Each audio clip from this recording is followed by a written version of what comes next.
Bună, mă numesc Daniel Solheim. Am venit în Norvegia prin anii 97 și subiectul pe care vreau să-l discutăm astăzi este învățământul superior.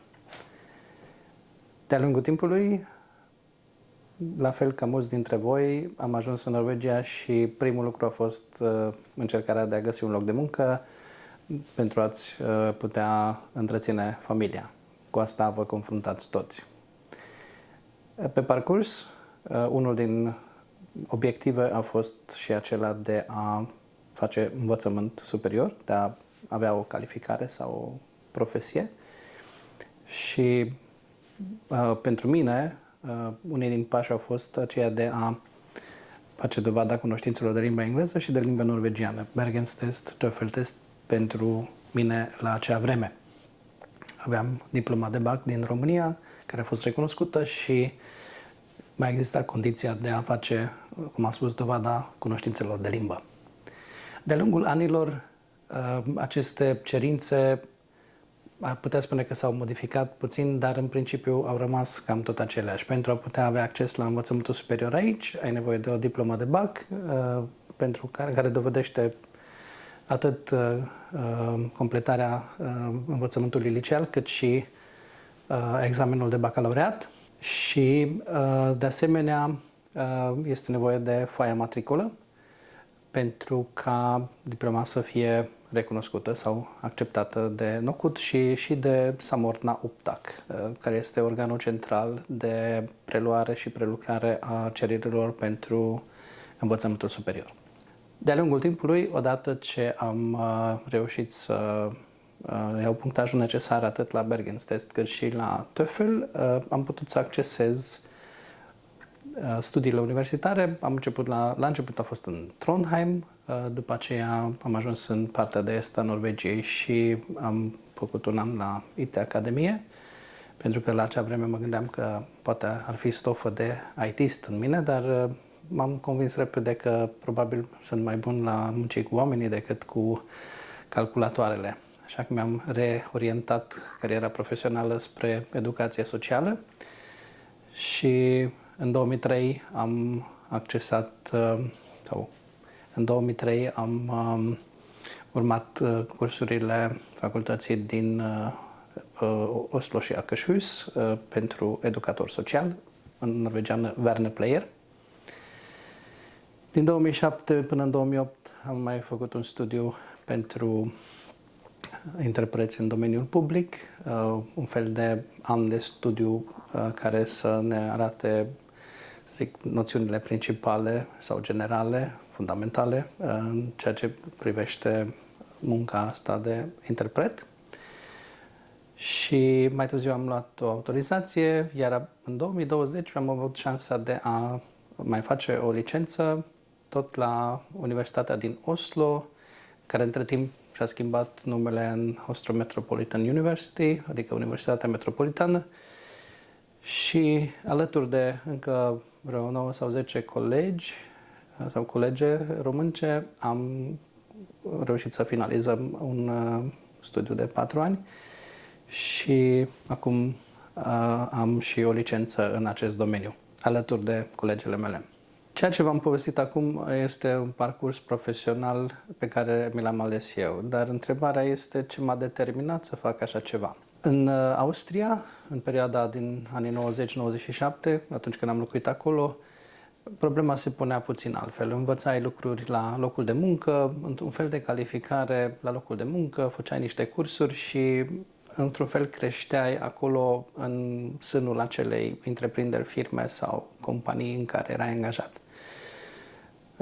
Pentru mine a fost o decepție când am venit în 97 și am încercat să demonstrez posibililor angajatori că am cunoștințe destul de avansate în domeniul chimiei analitice și că aș putea să lucrez atât într-un laborator, la cromatografie, la gaz, cromatografie lichidă, masă spectrometrie și așa mai departe. Nu a avut niciun efect, pentru că mi-au spus, bine, dar nu ai nicio calificare formală. Asta m-a bulversat puțin și mi-am făcut stagiul de practică la o grădiniță. Și de acolo am urmat un parcurs profesional pe lângă studii care m-a ajutat să-mi întrețin familia.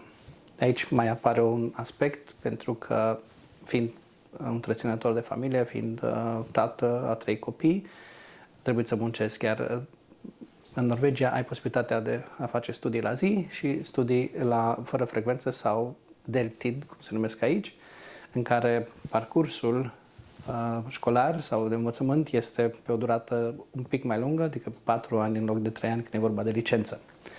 Asta e valabil și pentru studiile de master și pentru licență sau bachelor. Și pentru mine asta a fost un lucru bun, pentru că am putut să muncesc, am putut să întrețin familia, am putut să accesez împrumut de studii și bursă și, într-un fel, nu am avut pierderi financiare substanțiale pentru că am mers la școală, pentru că m-am format profesional. Și asta este poate unul din lucrurile care e o piedică substanțială pentru mulți, și în ce privește completarea învățământului liceal și în ce privește eventuale studii, pentru că nu e așa, odată ce ați ajuns în Norvegia și ați găsit un loc de muncă, v-ați stabilit, poate v-ați făcut planuri să vă cumpărați o locuință, o casă, mașină și așa mai departe, lucrurile se aglomerează și la un moment dat îți dai seama că dacă ai vrea să faci 3 ani de studii, ai rămâne puțin descoperit din punct de vedere financiar. Ori, ăsta este, de fapt, scopul acestui material, de a vorbi despre ceea ce se află în spatele unei diplome de licență sau unei diplome de bacalaureat sau de completare a liceului și cum se poate ajunge acolo. Bine, poate că unii dintre voi vă întrebați, bine, dar ce fac cu o diplomă? Bine, mi-am făcut o diplomă, am studiat nu știu ce și ce fac cu asta? Pentru că diploma mea din România nu e recunoscută aici. Întotdeauna când vrei să faci ceva, e bine să te orientezi, să vezi ce este important pentru piața muncii și mai toți care ați trimis un CV și o scrisoare de intenție, mai ales acum în era asta digitală, vedeți toți că vi se cer documente, vi se cer diplome, vi se cer certificate de calificare și așa mai departe. Ori a avea o diplomă de licență emisă de Norvegia, fără a mai fi, să zic, echivalată de NOCUT, demonstrează că cel care a dobândit-o și a dobândit cunoștințele necesare pentru acea profesie pe care o va practica aici. Și cred că are o pondere mai bună, mai mare în fața unui angajator decât dacă vii doar cu ceva cu ce el nu se poate relaționa. Sunt foarte mulți lucrători români, cetățeni români care lucrează în diverse domenii, în IT, în tehnică, în tehnologie și așa mai departe, care au venit cu diplome din România și care au reușit să găsească un loc de muncă, dar este neapărat regula. Deci investiția în tine însuți prin un învățământ superior, printr-o diplomă de licență, master și așa mai departe, sau doar prin completarea cursului liceal, este o investiție pentru tine, în primul rând. Pe de altă parte, dacă ne gândim la o perspectivă de termen lung, asta înseamnă, de fapt, posibilitatea unui loc de muncă mai bun, posibilitatea de a munci cu ceva ce alegi tu să faci și, evident, e vorba și de un salariu mai bun, e vorba și de condiții de muncă mai bune, e vorba și de acel sentiment de a reuși, mestringsfølelse, cum îl denumesc norvegienii, dar și faptul că poate faci saltul de la o muncă fizică la una mai puțin fizică, lucru care îți dă posibilitatea să fii mai mult timp activ în muncă, să produci mai mult în timp și să ai o perspectivă pentru perioada în care vei fi mai în vârstă, unde să poți să fii în continuare activ în câmpul muncii și să ai satisfacția că ești în activitate. Pentru că întâlnesc o serie de cetățeni români, moldoveni, care îmi pun întrebări, care au ajuns să lucreze pe un șantier sau la volanul unui camion sau autobuz sau ce-o fi, sau în curățenie sau în alte părți și se izbesc de probleme de sănătate, pentru că este o muncă fizică. Și atunci este important ca să știm toți că avem posibilitatea să facem un pas mai în față. Nu e nimic negativ în a munci. Nu mi-a fost frică de muncă niciodată și eu, la rândul meu, am spălat vase, am cărat gunoi de capră, am cărat parchet, am cărat mortar, am făcut toate lucrurile astea la început. Dar alegerea este a noastră dacă ne limităm doar la asta sau dacă îndrăznim să vedem că este posibil să facem ceva mai mult. Și asta este de fapt intenția acestui material, de a vă motiva să descoperiți în voi dorința asta de a vă perfecționa, de a vă califica profesional, de a căuta soluții, pentru că există un potențial nedeslegat, nedescuiat în fiecare din noi și ideea este de a vă motiva să descoperiți acest potențial și să-l valorificați pentru voi, pentru familia voastră, pentru copiii voștri, în primul rând pentru voi personal. Procesul de înscriere este digitalizat. Dacă accesați Samordna Upptak și vă apare pe ecran, veți găsi acolo informații. Din păcate, site-ul este în limba norvegiană, parte din el este în norvegiană nouă, deci va trebui să vă luptați puțin pentru a înțelege tot ce stă acolo.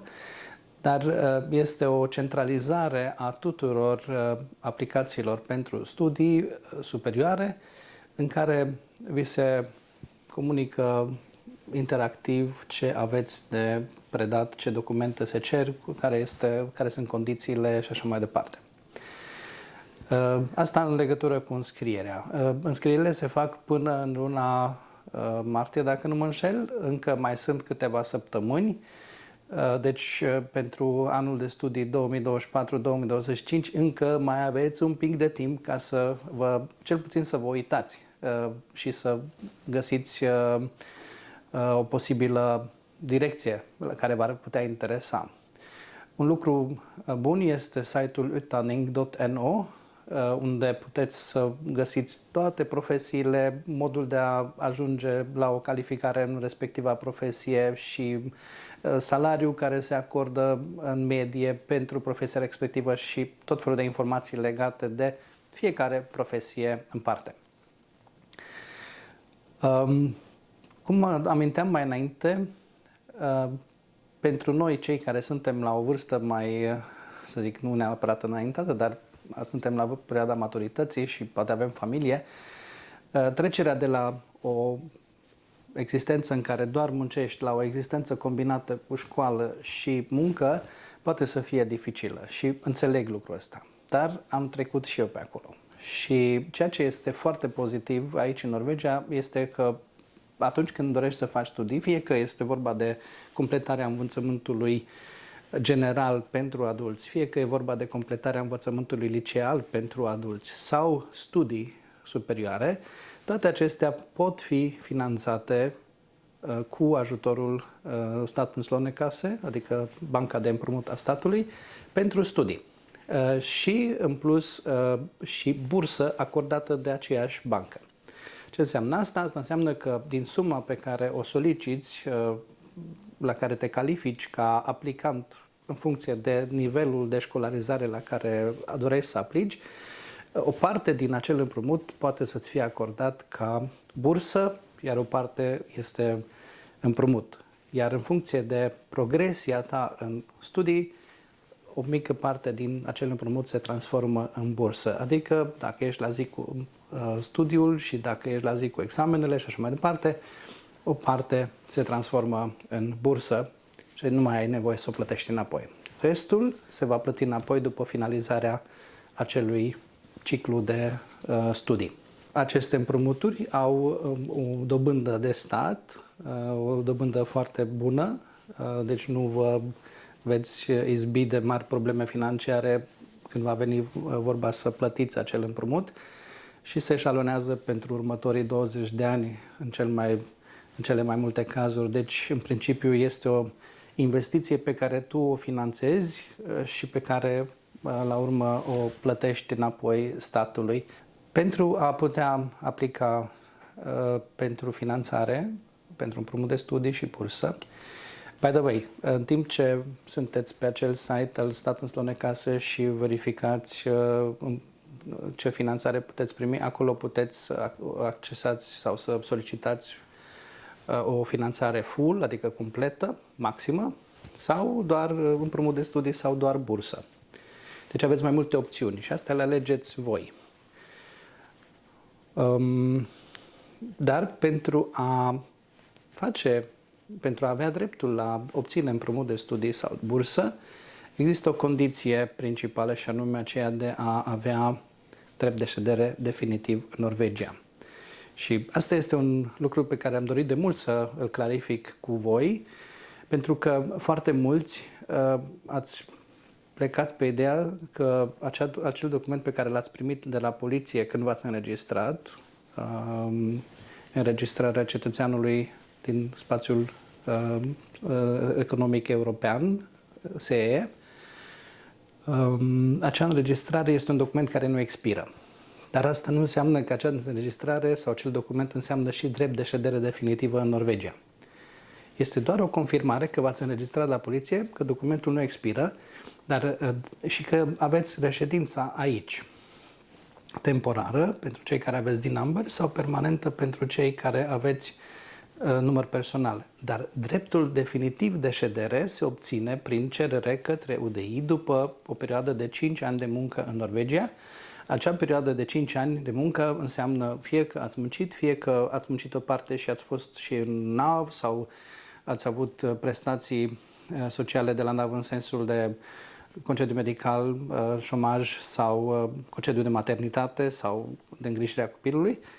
Toate acestea se consideră perioadă lucrată, la fel ca și perioada efectiv de muncă și trebuie să fie minimum 5 ani. Se predau acele documente care sunt solicitate de UDI și la o anumită vreme primiți dreptul de ședere definitivă, pentru că acest drept de ședere definitivă este una din condițiile foarte importante pentru a obține împrumutul de studii și bursă. În cazul în care nu aveți dreptul de ședere definitivă, cererea asta și procesarea este mult mai groaie pentru că trebuie să faceți dovadă la foarte multe lucruri. Deci, în principiu, unul din avantajele de a obține dreptul de ședere definitivă este, de exemplu, și accesul la aceste împrumuturi de studii și burse. Pentru cei care doresc să-și completeze școala generală sau liceul, asta se face prin învățământul pentru adulți. Mulți merg la municipalitate și spun: domnule, eu vreau să învăț limba norvegiană, vreau să îmi termin școala. Și se face o confuzie pentru că cei de la municipalitate cred că e vorba de cursul de norvegiană. Dar aici nu vorbim despre cursul de norvegiană care costă 10, 12, 15.000 de coroane, ci vorbim despre completarea învățământului de bază, școala primară. Și asta pentru adulți, pentru că sunt o grămadă de alți imigranți care nu și-au terminat școala și atunci comunele, municipalitățile oferă posibilitatea de completare a școlii generale și a liceului. Iar acel învățământ pentru adulți, voksenoplæring, oferă posibilitatea asta. Și pentru acel învățământ se oferă posibilitatea de a obține împrumut și bursă. La învățământul liceal este la fel, doar că învățământul liceal intră sub jurisdicția Consiliului Municipal Județean, fylkeskommune. Ei au responsabilitatea asta, dar pentru a ajunge acolo trebuie să treci prin municipalitate ca să ți se recunoască diplome, note, caractere și așa mai departe pentru a obține un loc acolo. Iar învățământul la liceu se face cu alți adulți, deci nu ești cu o clasă de tineri și se face în principiu seara, un fel de seral. Despre aspectele astea putem discuta într-un alt material video. E important să știți că există toate aceste posibilități la toate nivelele, și la nivel de școală generală, și la nivel de liceu, și la nivel universitar. În ce privește experiența mea personală de student în Norvegia, vă pot spune că de-a lungul a aproape 20 și ceva de ani am avut mai multe tipuri de experiențe. La început am avut un curs digital la care nu trebuia să mă prezint, aveam doar chaturi cu profesorii și cu colegii. Pentru mine nu a fost o soluție foarte bună, pentru că aveam nevoie să fiu în clasă, aveam nevoie să aud, să văd, să îmi folosesc toate simțurile. În 2000, când am făcut IT Academie, am fost la zi. Acolo a fost un an în care nu am lucrat deloc și am fost doar la cursuri în fiecare zi. Mi-a prins foarte bine, m-am simțit în largul meu, am trecut cu brio fără niciun fel de probleme prin toate categoriile, dar a fost costisitor, pentru că pe lângă faptul că nu lucram, a trebuit să plătesc și o taxă de studii undeva la vreo 30.000 de coroane pe semestru. Acel studiu a fost oferit contra cost de o instituție privată. Și aici va trebui să fiți atenți, pentru că unele universități, chiar dacă sunt publice, oferă și cursuri private care se plătesc contra cost. De exemplu, BI, Școala de Comerț, oferă cele mai multe cursuri cu plată. Universitatea din Sud-Est, cum ar fi cea din Drammen, oferă cursuri fără plată, dar are unele și cu plată. Și asta este important să verificați, pentru că dacă vă înscrieți și acceptați locul, va trebui să și plătiți pentru asta. Iar pentru cei care au asemenea cursuri cu plată, împrumutul și bursa sunt ceva mai mari, deci și se acordă în funcție și de venitul pe care îl ai pe an. Dar revenind la experiența mea sau la experiențele mele, a fost interesant pentru că eu n-am avut ocazia să studiez nici în România și nici în Austria, deci am ajuns pe băncile școlii sau facultății la o vârstă matură și eram înconjurat de persoane mai tinere ca mine, dar și persoane de aceeași vârstă sau chiar mai în vârstă ca mine. Experiența este una plăcută. N-a trebuit să tocim, a trebuit să înțelegem despre ce este vorba, a trebuit să învățăm cum să căutăm sursele pentru informația noastră și asta m-a impresionat, pentru că la prima licență pentru educator social, cred că aproape un semestru întreg am făcut cercetare științifică, sortarea surselor, verificarea surselor și am învățat de fapt cum să ne orientăm într-o materie foarte vastă și să alegem ceea ce este veridic sau ceea ce este real din masa de informații care ni s-a prezentat sau la care aveam acces. Și asta este un lucru foarte important și în viața profesională, dar și în viața personală. Același lucru s-a repetat și la a doua licență, însă nu neapărat cu aceeași amploare, aici profilul fiind puțin altfel.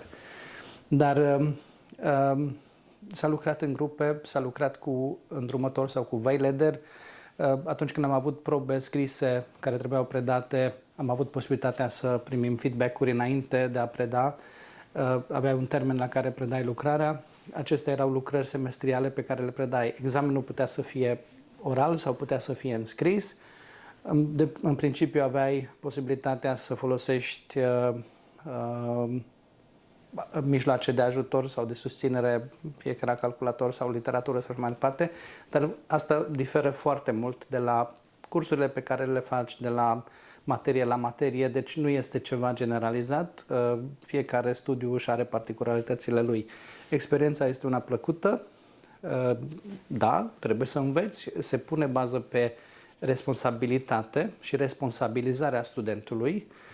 La prima licență aveam 2 zile pe săptămână cursuri și 3 zile pe săptămână studiu individual. Vă dați seama că materia era destul de multă, bibliografia pe care trebuia să o parcurgem era mare și trebuia efectiv să citești, să te pui să citești, să-ți însușești anumite termene, anumite lucruri care erau necesare pentru ca să tragi foloase din cursurile la care te prezentai în cele 2 zile. Unele cursuri au săptămâni de practică, perioade de practică, deci diferă foarte mult în funcție de profil. Unul din cele mai frumoase lucruri pe care îl ai este experiența de a fi parcurs o școală sau un studiu, de a reuși să-l finalizezi. E o experiență care o trăiești tu personal, tu singur, e pentru tine, în același timp însă îți oferă anumite posibilități. Este un lucru pe care îl duci cu tine mai departe, te face să crești și îți dă posibilități pe piața de muncă, evident. Se merită cel puțin să te gândești la asta dacă chiar nu vrei să începi imediat, dar însăși acest proces de a începe să te gândești la o asemenea posibilitate e un câștig, pentru că foarte mulți am îngropat acel vis undeva în subconștientul nostru, nu ne mai gândim la el, în schimb e accesibil și e la îndemâna ta. În cazul nostru, eu am avut studii până acum, sper ca din toamnă Angela să înceapă ori un master, ori o altă calificare sau o altă profesie.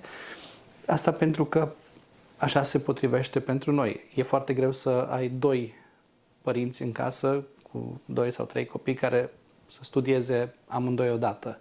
Deci puteți decala sau puteți face asta între voi pe rând. Nu trebuie să faceți totul deodată. Pe final, vreau să vă încurajez să vă gândiți bine. Cei mai mulți poate ați venit cu gândul de a lucra câțiva ani în Norvegia și de a vă întoarce înapoi. Poate unii ați venit cu gândul să vă stabiliți definitiv aici. Indiferent care este scopul vostru, obiectivul vostru de viitor, eu mă gândesc că întotdeauna trebuie să fiți în stare să luați în considerare că poate perioada pe care o stați aici se poate prelungi și să trageți cele mai bune foloase din ceea ce faceți aici. Iar dacă pe parcurs copiii cresc și vă decideți să nu vă mai întoarceți în România, atunci ați obținut o profesie, o calificare profesională cu care vă puteți întoarce sau pe care o puteți profesa aici. Deci nu am niciun fel de legături nici cu Samordnautak, nici cu vreo școală din Norvegia care să sponsorizeze ceea ce fac acum. Este doar o dorință sinceră de a vă motiva, de a vă da o idee și de a vă declanșa în mintea voastră acel motoraj care să vă facă să vă gândiți bine la ceea ce faceți acum, la ceea ce puteți face în viitor și la posibilitățile pe care le aveți. Și pentru asta vă doresc din toată inima mult succes. O zi bună în continuare!